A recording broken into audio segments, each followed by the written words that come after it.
Hi, welcome to Fiberchats. My name is Irina. I'm the host here. And my guest today comes from Toronto, Canada, MaryWMartin, a knitwear designer. Welcome to my channel. Thank you, Irina. It's great to be here. Well, I've been a long time fan of yours, and every time I see things that you post on Instagram, I'm always fascinated by the techniques you use. And then I figured out that those were your techniques that you came up with. Tell me a little bit about when you started to knit, how long you've been knitting, what you've been knitting, and how you came to the point of creating new techniques. I have been knitting. I'm sure my mother taught me at some point when I was a child, and I don't remember. I remember knitting a lot through university. I remember teaching a lot of friends to knit at the time, and then I stopped for many years, like through work life and kids. And then I really picked up knitting again, maybe when my oldest moved away, started knitting a bit more. And the designing started a few years ago. I think it's about 5 years ago. A friend of mine got breast cancer. And I was like, I need to help her. And I didn't know how to help. And so I just thought, I'm going to make her a lot of chemo caps. Right. And I did that and then was kind of bored. And so that's when I started playing with stuff. And at that time, one of the new things I had just learned was slip stitch cabling from Lucy Haig. I love her patterns. She's incredible. I love her. So, yeah. They look so complex, but once you get into them, they're so addictive. I love her patterns. And that's how I started playing. I wanted to just try slip stitch cabling on my own, and I knit some chemo caps for my friend and started designing through that. Right. And I saw it. You had that breast cancer ribbon on the outside, but then you put some hidden message on the inside as well. Yes. So I have my samples with me. So I just wanted to show you. So this is the original kind of hat that I did for her, and it's breast cancer ribbons on the outside. And she wore that around. And can I say the message on the inside, or are you going to get cut off on YouTube? Oh, please do. Oh, okay. So we would go out. She would wear her breast cancer ribbon, and with strangers or, just acquaintances, she would say, yeah, I'm going to beat this breast cancer. And then we would talk and she'd be like, fuck this. This really sucks and all that. And I wanted to acknowledge that I could see how angry she was. It was it's okay to feel like I'm going to beat this and want to believe that you want to beat that, but still be really angry at the situation. And I wanted to make a hat for her where it had the breast cancer ribbons on the outside and fuck cancer on the inside. And this is my first attempt at that hat. And I was able to write that. And it's not I tried to make it reversible, but it didn't come out reversible. And then I just continued playing with slip stitches more. And it was actually Lucy Haig who gave me the idea for my first reversible knit, because she had done something called the Bane scarf. And she actually has a reversible scarf that is very similar to one of my techniques. She does it in one color. I do it in multiple colors. And then that's when I really jumped into reversible knitting. And I haven't really wanted to knit anything other than reversible knitting ever since. So my techniques have really evolved over probably the last 3 years. And it was only probably about a year and a half ago that I was able to properly knit this with the cancer ribbons on the outside and cancer on the inside. And it is really completely reversible. So right. I would say that's my proudest work because it's just very meaningful to me. Right. Well, you have two techniques that you called Fission and Fusion. Tell our viewers a little bit about it and how they're different and how you combine them also. So this is fusion knitting. Okay, so fusion means, the word fuse means things need to be stuck together. Right. So this is Fusion, and you can see the motif on this side, and this is the motif on the other side. And the motifs have to be the same on each side. So the word fusion means that the motifs are fused together. They have to lay directly on top of each other. My other technique is called fission, and the word fission means to break apart. And in this technique, I'm able to put a different design on each side of the fabric. And what you break apart is you knit with a marl. And then when you come to these design elements, you need to break the marl apart and to form those design elements. So that's how I came up with the words fission and fusion. You became an instructor of these techniques. Tell me a little bit how you got into teaching. Was it intimidating to get into teaching at first? And like, what's that journey like? I didn't think I was going to teach. That wasn't something that interested me. I got approached by Knit Stars very early on, like when they were planning the season before mine. They approached me, and it was at that time that they asked me to be a Knit Star, like a year and a bit in the future. So I had some time to prepare, and I prepared by, like, I went to my local guild and I said, we were in COVID at the time as well. So all we were doing were Zooms. And one of my local guilds was very good about running Zoom meetings. And I said, will you let me teach with the guild? And I couldn't tell anybody I was doing Knit Stars, but I just said, I want to learn to teach. And they set up like 6 Zoom sessions for me, like 2-hour Zoom sessions. And they're all my friends that were in I know these people in real life, a lot of them. And I just taught over Zoom, and that's how I learned to do it. And I think teaching and the goal of all that was really so I could teach Knit Stars. Like, I didn't think it would continue after that. And, but the thing about teaching is the more you do it, I think the easier it becomes. And, I taught this Tuesday night, and it felt like the words just came out of my mouth. Like, I didn't feel like I had to think about them like I did the first few times. So it's definitely got easier. And currently I only teach fission knitting. I've taught fusion knitting to my guild in preparation of building fusion knitting classes. My goal in teaching is really just so people will try this technique. I think a lot of people are scared by my designs because they're very different. So my goal is just to let them feel comfortable jumping into a design. And I don't know how much I'll teach. I know there's a few other people who have taught fission now, like at a local yarn store or something. And I think that's fabulous. I think the more people who get comfortable with this technique it's better. Yeah.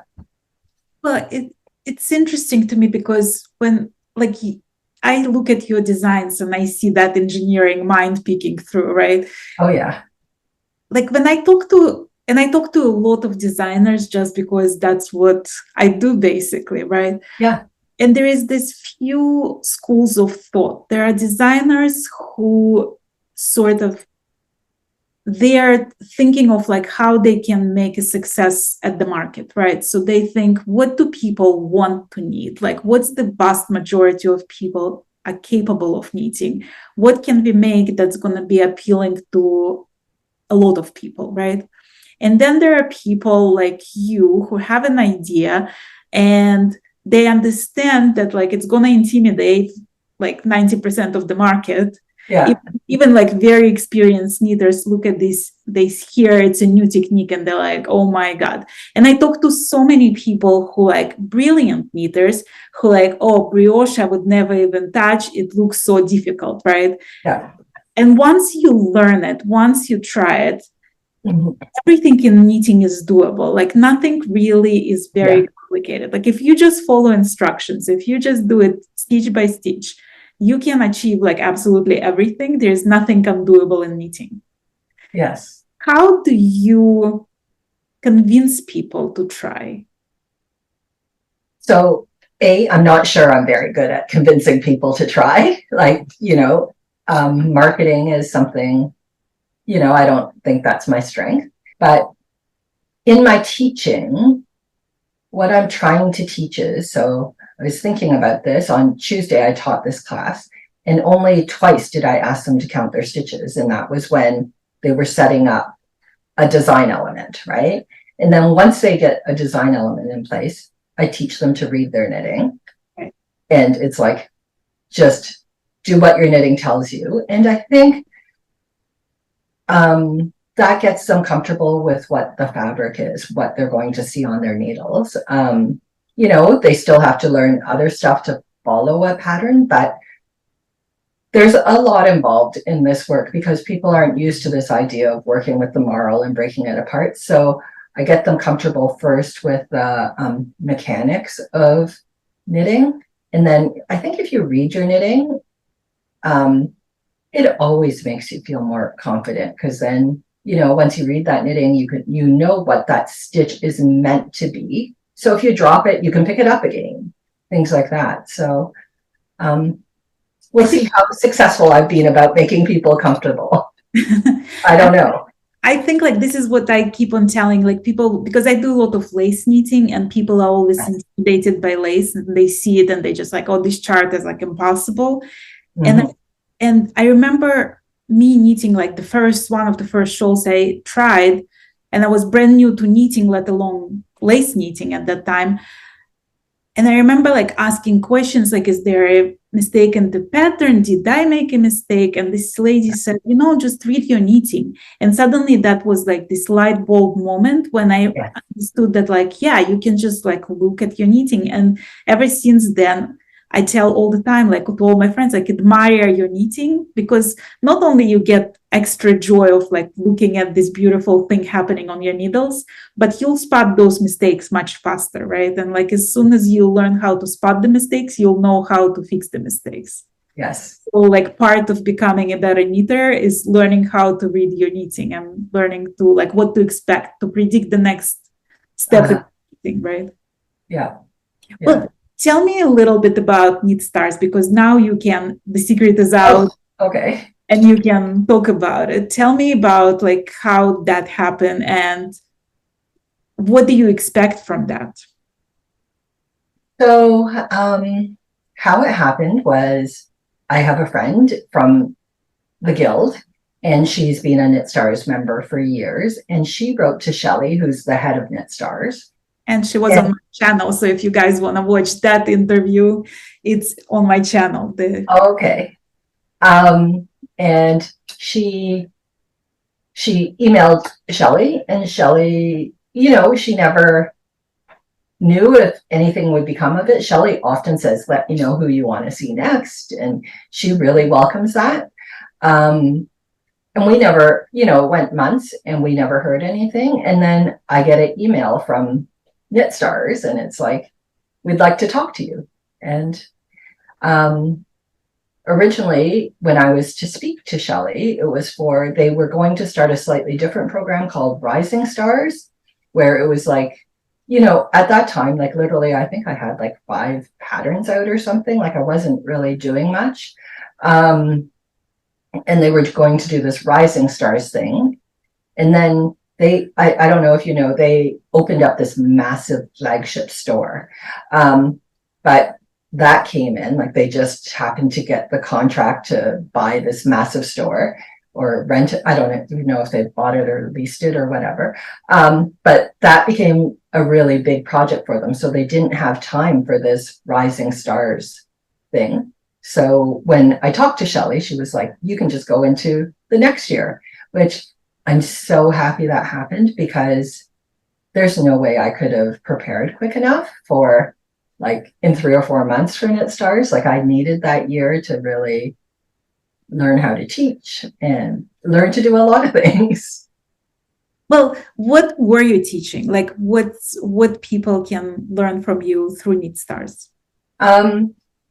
It's called, of my 2 techniques, I teach fission knitting, and what I did was I designed a cowl, and the cowl is designed so that you start with like a really basic stitch, and then I think it's a 40 row repeat. I can't remember exactly, but there's a repeat in it.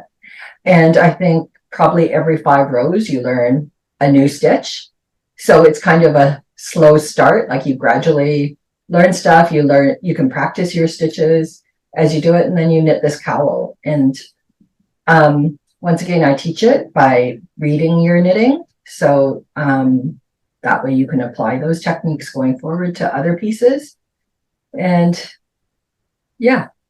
Well, I was having this conversation with a friend of mine yesterday about like the vision for my channel, the goal for my channel, like where I see it growing. And I said, like from the day I started it, I didn't have a vision. I didn't know what's going to happen out of it. I didn't have a plan. And I feel like I'm 2 years later and like 300 interviews later, I still don't have that vision and I still don't have that plan, but life is like surprisingly amazing, and like new doors open, new opportunities arrive, new connections are being made all the time.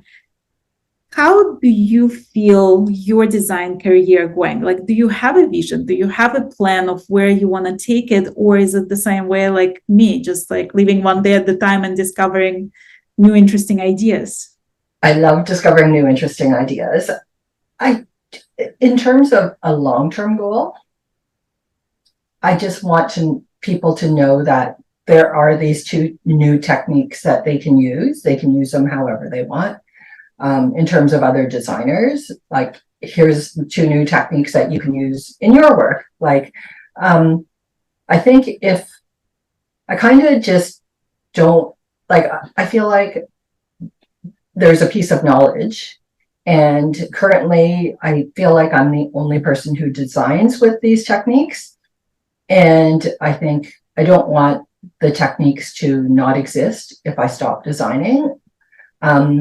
So my goal is, before I stop designing, that other people take it on. And I just don't want the techniques to die. Right. Yeah. Well, to me, like a lot of things in knitting, it's sort of like this heirloom legacy, if you want to think about it that way, right? It's something you can create and your grandchildren can use. It's like you use this yarn and 2 needles and it seems so simple, but then at the end, like there is something tangible that can be transferred, gifted to another person, or kept in the family for years and years. Do you feel like you're creating legacy, or do you understand the significance of the fact that you created something new in knitting, where people say there is like nothing new happening in knitting, and here you are created these 2 completely new techniques? Do you think about that? I think it is interesting that I did create 2 new techniques. I think the legacy will be if those techniques survive and continue being used. That's good enough. Like, that's good enough for me, right? Like, I just, I don't want them, like I say, I don't want the techniques to be forgotten. And that's not because I feel like I should be remembered. I don't want the techniques to be forgotten, because it's just another something that somebody can use to create beautiful things, right? And we're just adding, like, I really do believe in adding to bodies of knowledge. I believe in sharing knowledge and just letting people go with it and letting people go in their own directions with it. So that would be I don't know, I don't really like the word legacy. I'd just be happy if people took it and went their own way with it. And whether or not it comes back to me or something, I don't really care. Like, I actually think my greatest strength in what I've done is creating the notation for this, because I don't think anybody's ever created charting and notation for reversible knitting. Right. And I actually think I've created it so it's highly, I also have a computer background, so I think about it. I think about designing knitting patterns very much as like coding and stuff, and you want reusable code, you want robust code that transfers well across products, things like that. And that's how I feel about my notation. It's highly flexible and very robust. And I don't know if I would call that a legacy, but I would like to see that continue to be used. Well, but let's talk about writing those patterns. Like first pattern you wrote, that must have been like incredibly difficult because nothing like this exists in the world. Like suddenly you Yes. have to be a pioneer in like writing the pattern of the new technique and writing it in a way that people who never even heard of that will understand and be able to follow. Was that hard? Yes, and I didn't do a good job of it. Like it wasn't like my first patterns weren't good. And there was such a learning curve. Like I tried to do the first few in Excel, like charting in Excel. I eventually bought that Pattern Stitch Mastery, which I love. And my first few patterns were extremely hard. Because the technique was harder at that point.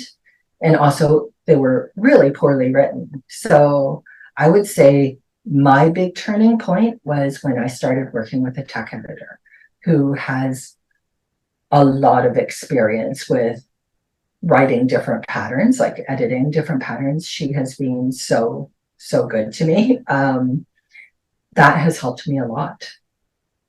And yeah, it really keeps evolving. Like my fusion technique is my first technique, and it was the harder one. And then through the years, I've learned new things about it. And now I'm rewriting a lot of my oldest patterns, not just to make the writing better, but the technique has completely changed. And now people are saying, this is one of the easiest things I've knit. So yeah, it's evolved. Both the pattern writing has evolved and the actual knitting has evolved. And you also do like more videos to show the techniques. So, because I was watching some of it on YouTube and I was like, oh, that makes a lot of sense. Like it's actually easy. Like the way you explain it, it actually is easy. Like it looks complicated. Like how do you put those extra stitches to the right or to the left? But like when you see it, it's actually very understandable. That's all a part of the learning curve, Irina. Like, so I remember doing my first few videos, and my first few videos were for Instagram, and they were like, I took a piece of fabric and then I lifted it up to show the other side. And I remember spending hours just trying to film this one little thing. And then I'd take the video and send it to a friend who would edit it. Do you know what I mean? Like I didn't know how to even edit a video at that point. And you know, just with time, like you're doing it so often, and I feel like I spend so much time editing videos these days as well. And that's just practice how you do those videos. Well, I mean, and this is the part like behind the scenes that people often don't think about, right? The amount of time that goes into writing a pattern, testing pattern, editing pattern, filming pattern, all marketing pattern, like all of those steps, right? Or like in my case, it's not just us chatting, it's me, then it's organizing this meeting, it's setting the time, it's getting the information, it's learning more about you, preparing for the interview, doing interview, editing interview, marketing interview, all of that, right? What's your favorite part of that process, and what's your least favorite part of that whole process? My least favorite part is the marketing, for sure. Like, if I could do all these patterns and not release them, like life would be so much easier. And, but that being said, it is fun to put your patterns out there, right? It's fun to get the reactions, and it's, for me, like what's fun is trying new things in the marketing process. Like this, on my most recent pattern release, I did a lot of videos for it, and I just wanted to see what the reaction was. And you learn from everything. So for me, I don't enjoy the marketing thing, but I find that that's where I'm learning a lot still. So that part is enjoyable. I'm about to head to the cottage next week for a month. And I got to say, this will be my favorite part of knitting. So over the last little bit, I've been planning some designs and I have the yarn now. I just am going to have weeks of knitting to get through those things. And I'll love that part.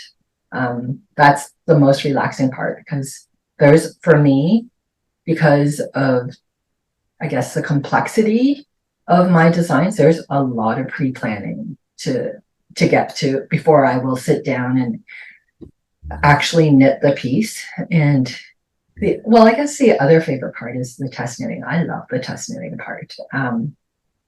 Just talking to everybody and listening to all their different points of view. And it can be about anything, right? Like right now there's like, I think I have 3 or 4 test knits going.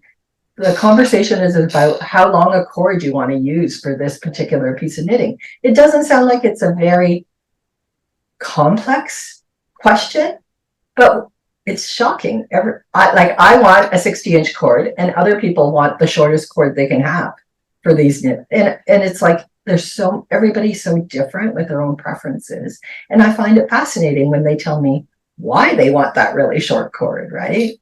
It's just interesting. Right. Well, when I'm thinking of or when people in general think about knitting, they're thinking it's like this relaxing hobby that you do, when you have nothing better to do, it's raining outside, you're sitting by the fire in the chair and you knit.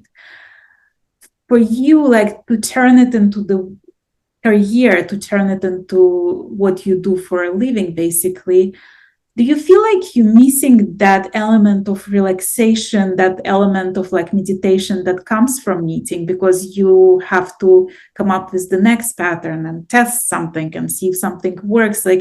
Does that joy of knitting missing now in your life?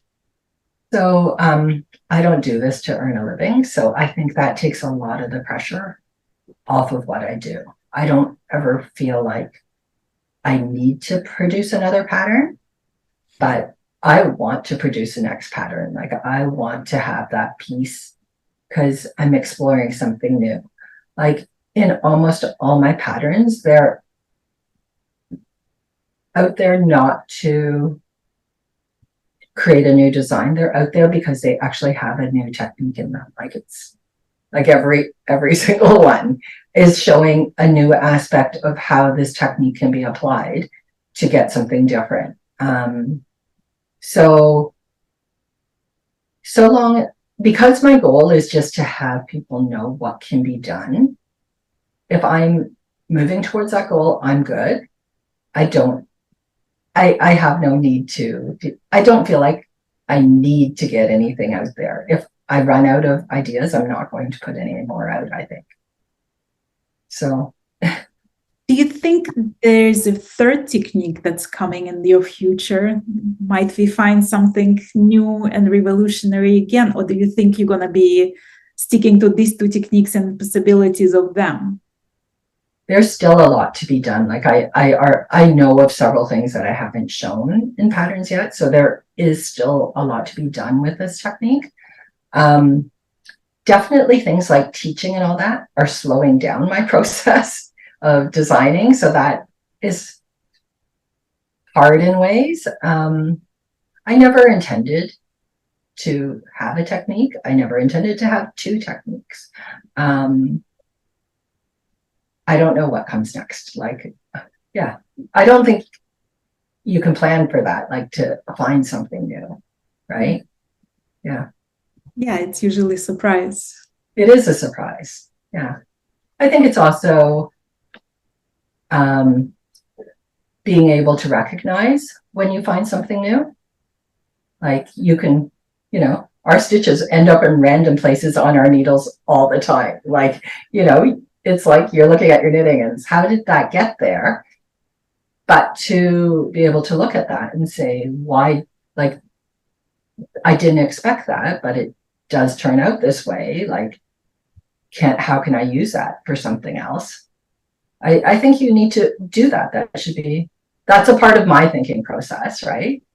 So I don't know if that makes it more likely for you to find something new that's usable because you're always thinking about how to use stuff. Right. I do this in real life too, like with physical things, like, I love packaging, like, when you get things in the mail and it's like they have interesting packaging that you haven't seen. And I'm always like, I want to save that to like play with it and see how else you can use it.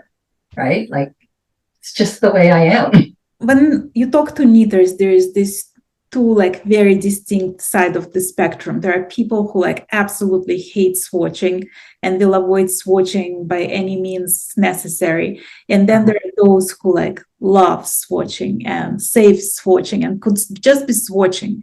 And one of these people was Suzanne de Rossa, like she was on my channel. She has these huge boards of lace swatches. And I asked her one time, I said, Suzanne, with all those swatches, you could have done like a bunch of shawls, like why swatching, right? And she said, well, I have shawls. I don't need more shawls, but I really want to see what else I can swatch. What's your relationship with swatching? Like, do you treat your new designs as the extension of the swatch? Is the swatch like a step to the new design? Like, what's swatching for you? What information you're seeking to learn from it? Well, to me, sometimes I need the swatch to figure out what is possible. Like, theoretically, I can put two different designs on each side of a fabric. When I say I can do that, you can slightly see the design through on the other side, but there's ways of hiding it.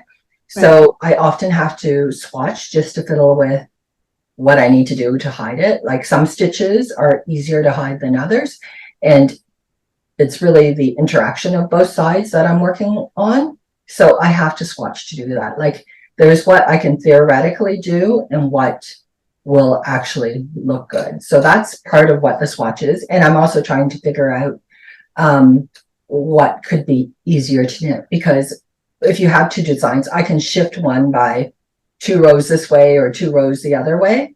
And it can, because of the way the difficult stitches are, you don't want them to sit on top of each other. So I do a lot of playing that way. But often I don't want to swatch and I want to jump right into knitting the piece. Right. And it doesn't work. So anyways, I'll end up with a little like 5 inches and that'll be a swatch because something didn't work. But I do need to swatch a lot just to figure out if something's going to work for me. Are you ever surprised by the like new ideas that you think maybe like, okay, I'll try to do that, and something else jumps into your head and you come up with some like more interesting design? Like, does that happen? That happens. This whole thing has developed that way, right? Like, I try something and like Fission knitting only came about because I wanted to figure out if I could put more colors into fusion knitting.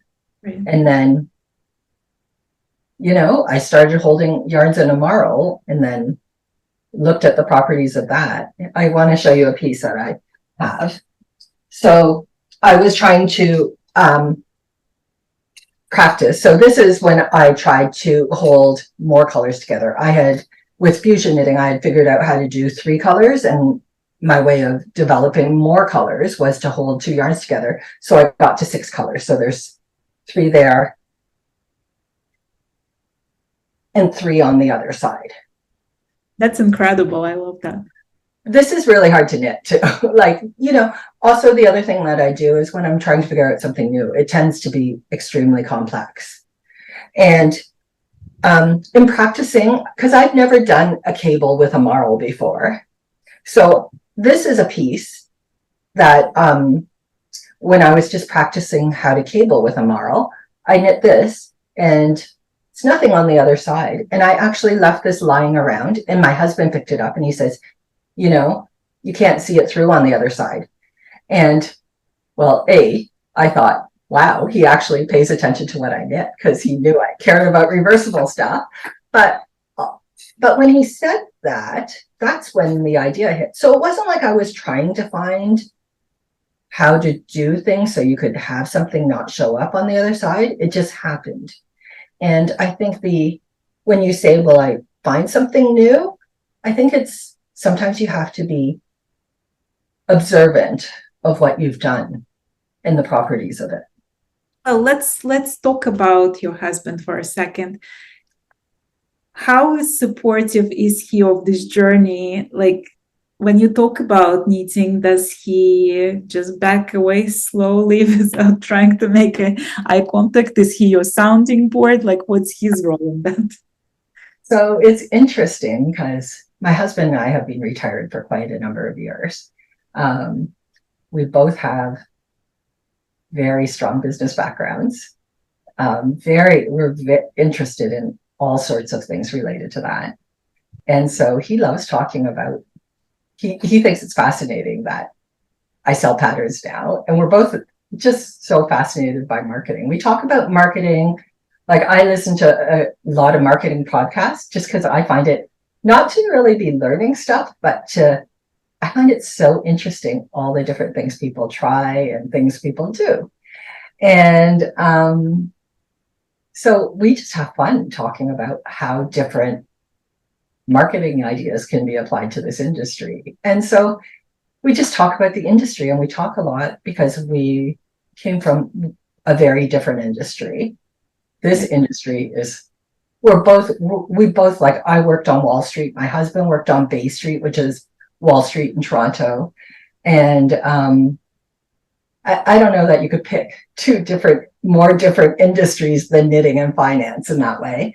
And so we try to take ideas, like we talk about old ideas, like ideas that we have about business, and talk about how they're applied in the knitting world. And it's fascinating. So it gives us a lot to talk about. He's not really interested in the actual act of knitting, although he does say things like, aren't there a couple of kinds of short rows? Like, he's heard me and my daughter talk so much about knitting that I think he has gotten a bit of it. The lingo. The lingo, yes. Mm-hmm. When you think about your patterns, is there like a favorite? Is there something that like really, really dear to you? This is my favorite. That one. It's meaningful to me. This hat, because to me, this hat is the progress of you getting to these two techniques, but also this like striving for perfection. Because like it came together because you weren't satisfied with the previous prototypes of it, and you kept on improving, and you kept on like trying to figure out how to do it just the right way. Are you a perfectionist in everything you do? I don't actually think this hat was a striving for perfection. I didn't think about this hat as I did all this. Like, do you know what I mean? Like, it was like way back, I did think it would be cool to make this hat. But this was just stuff I worked on. And then at one point I got to, it was when I could do 4-color fission. And it was like I was already knitting some 4-color pieces. And it was like, oh, I can do the hat now. Do you know what I mean? Like, right. And I find it interesting because like I find often like when I'm knitting something and I'm learning something new and I'm struggling with it, and then I'm coming to the next project and it uses similar technique and suddenly it's very easy. So sometimes we need to go through certain process to get to the level when like it suddenly clicks and it makes sense and it's easy and it's organic. So I guess like this is exactly what happened for you. You just got to the point when this had just happened. Yes. Yeah. I am in no way a perfectionist. Like, sometimes I think people might be a little horrified if they saw my pieces in person, because I really don't care about how I sew in my ends, or like, that's not interesting enough to me. Like, that's just not how I want to spend my time, is like making sure every little detail is perfect. Like, I'm really interested in the design part, right? Like what the motif is. I figure lots of other people are really into like making sure all that perfect little ends and perfect casts on and all that. And I'm okay if like people want to knit my work and put a different cast on, because I maybe didn't choose the best cast on. I don't know. Right. Well, I liked when Hazel Tyndall was on my channel, and I asked her about like how she treats mistakes, and she said, well, if a knitter on a galloping horse cannot spot it, then I'm good with that, because Yeah. like they can see the loose end or something. They're probably too close to me anyways. Yeah, exactly. Exactly. So what are you working on now? Like what's in the works? What can we expect from you coming up next season? Well, the only thing I figured out is my next set of designs right now. And as I mentioned, my fusion knitting was very hard when I started, and I figured out a new way to do that. Like it's the way you work it is completely different, and it is a little strange. And so what I've done is one of my earliest patterns. I don't know. Oh, it's down here. This is one of my earliest patterns, and it's got that honeycomb motif. This was it was fairly hard. And what I'm doing is I'm putting out a new cowl, but it's done differently, so it's much easier. And that has also allowed me to do different shapes and stuff. And I just want people to know how you can do fusion knittings in these different ways to achieve different shapes. And that's kind of the purpose of that next set of patterns. Right. Mm-hmm. Tell me about your like average day. How much time you spend actually knitting, and how much time is everything else that you do? These days, I'm actually knitting very little because I actually have a shoulder problem. And so I'm trying not to knit 6 or 8 hours a day. When I started this designing thing, we were in COVID. Like it was just at the start of COVID. I wouldn't surprise me if I was knitting 8 to 10 hours a day. Like I knit so much. And I think like a lot of these things were knit through COVID. They just took a lot of time. And so I would say I'm knitting very little, but then I have bursts when I will knit a ton. Like I'm going to the cottage and I intend on knitting a ton while I'm there. I'm hoping I don't hurt myself. But that's my idea of relaxation. Like if I could knit 8 hours a day, I would. But I shouldn't. Right. Tell me about your community. Like who did you meet through knitting? How did knitting change your life socially? It's kind of funny how I even discovered that there was a knitting community. So my daughter, I taught her to knit when she was young. And then she didn't continue knitting. She goes to university, and I missed her terribly. Like I it was only an hour away. And she started knitting. And I just thought, so the first Christmas, I was like, I wanted to give her a Christmas present that selfishly meant we had to spend more time together, right? Because, I just wanted to go out and have a dinner with her at like where she went to university. So I got her a couple of knitting classes at the LYS in the city that she was going to school in. And I remember taking that first class, and I was just floored, the feeling that I got of sitting in a room with all these people that actually cared about knitting. Like I couldn't believe the feeling of it. And so we took a couple of classes, and then that LYS was organizing a knitting retreat. And I thought, oh, maybe in a few years I'll go to this. And then I told my mother-in-law about it, and she goes, oh, let's go this year.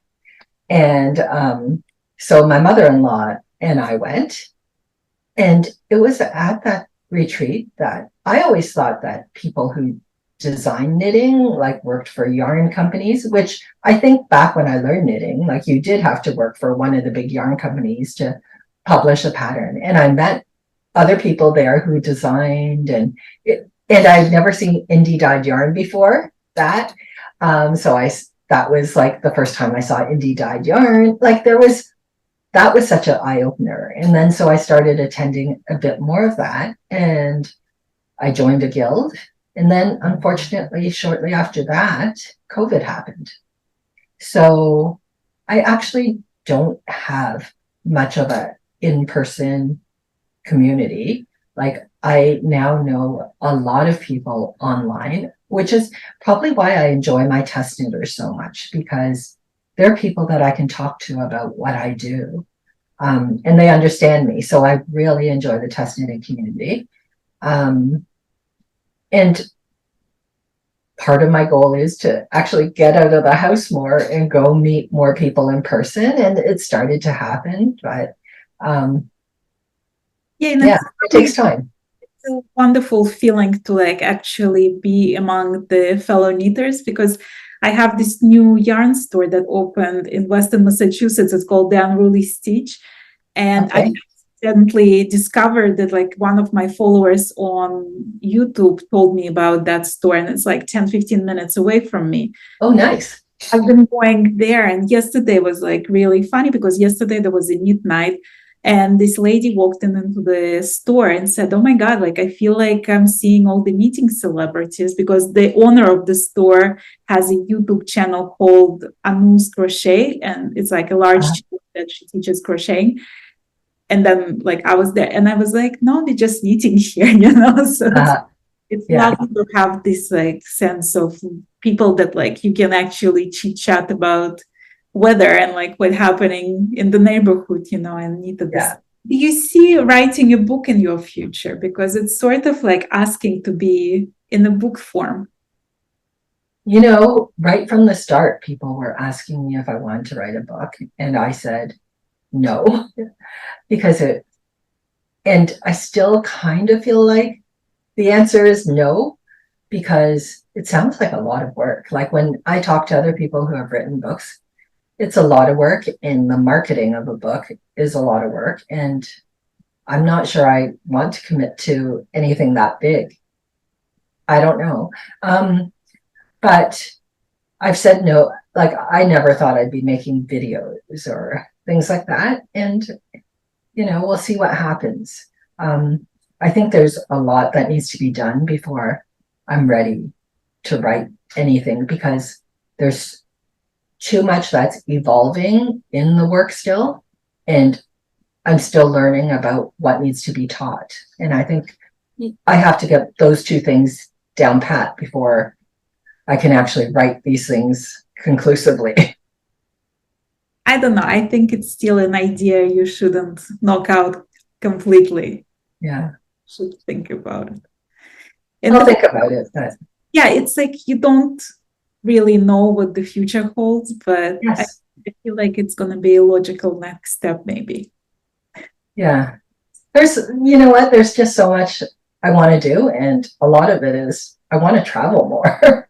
You know, we're retired and my youngest is in university now. And so the opportunity, like we've been waiting for this chance to travel, and definitely like when things opened up after COVID, like my production in terms of like how much I knit, how much I create has gone way down because there's just so many other fun things to do in life.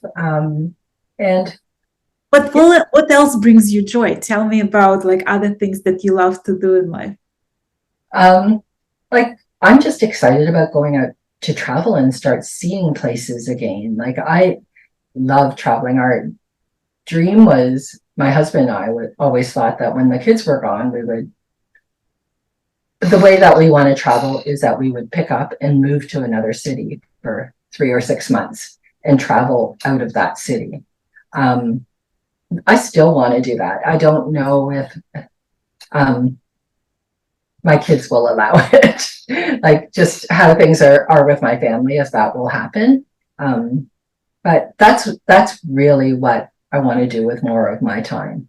Well, if you ever find yourself in Boston area, I would love to meet with you. Come visit. Boston isn't easy though. I mean, that's like an hour's flight. I'm sure we'll meet sometime, Irina. I really hope so. I hope we'll run into each other at one of the. I'm going to Rhinebeck for the first time this year. I'm very excited about that. You know, Rhinebeck then. I'll be on the Podcaster Hill at 12 p.m. on Saturday, so please come say hi.